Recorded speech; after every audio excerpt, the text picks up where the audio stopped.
AT&T is unveiling its HBO Max streaming service. David, of course, has those details, if you couldn't tell by now, as to the reason why he is in Southern California with that beautiful backdrop and the vest. Yeah, it's actually a sweater. He was right. I think it might even be cashmere. I'm not sure. And I need it because, as I said, it's really cold here. We're waiting for the sun to come up. We're also waiting to be joined by John Stankey, who is the president and COO of AT&T. Also, though, running WarnerMedia. Of course, we're going to talk to him a great deal about what was their presentation yesterday, 3 p.m.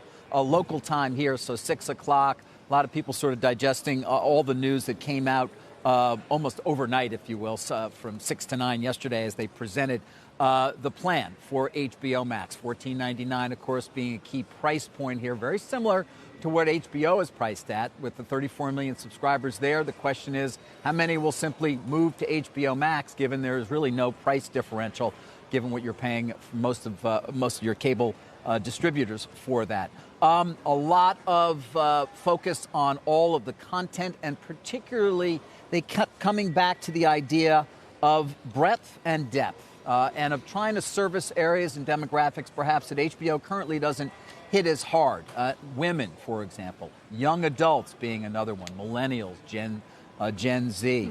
Talking about the fact as well that the top 100 titles on these services drive 50% of usage in general at the SVODs. Also an interface that is, in my opinion, certainly seems far superior to what you certainly get right now with HBO, if you use that digitally, and may rival, if not exceed, some of the ones that are already on the market. And not just using algorithms, by the way, Jim, but actual human recommendations in terms of what you might like. Don't forget the humans. But the key question here is going to be, will it resonate in the marketplace at that price point? Certainly with current HBO subscribers, yes, but will you be able to get the additional 16 million incremental subscribers they believe they will add over the next, let's call it 5 years, by 2025? That's a question. There's a lot of content there, 10,000 hours of library, 35 new shows right off the bat for HBO Max itself, and obviously all that HBO content as well. But it'll be interesting given where the price point is. Not that it was a surprise. In fact, it may have been a bit lower than some had anticipated that it would be, guys. A lot to talk to Stanky about, of course, around the top of the next hour. So, David, part of the commentary that I saw this morning from, the likes of Rich Greenfield say that to be successful in the streaming business, you need premier content, check. You need a tech platform, check. And you need marketing and distribution capability like they have, check. So they enter at a point of offense where a lot of the others in the streaming business or the fledgling competitors here don't necessarily have all of those attributes. You believe that? Yeah. I mean, listen, the question, of course, is how many streaming services is the average home going to actually want? Is it 3? Is it 4? But you have to consider that this is going to be in the mix. There's no doubt about it. If you consider a Netflix, Amazon already coming into your home if you're a Prime subscriber, Disney Plus, certainly if you have children. But given the breadth and the depth of content that they're going to have available here, beyond obviously HBO itself, what is the premium and what they maintain will still be the premium offerings out there when it comes to video, Scott, you have to consider that this will be certainly something that people will consider. But, you do wonder, I do still wonder about the price point. I mean, HBO's been in the marketplace for a long time. It's got 34 million domestic subscribers. Netflix has a lot more than that.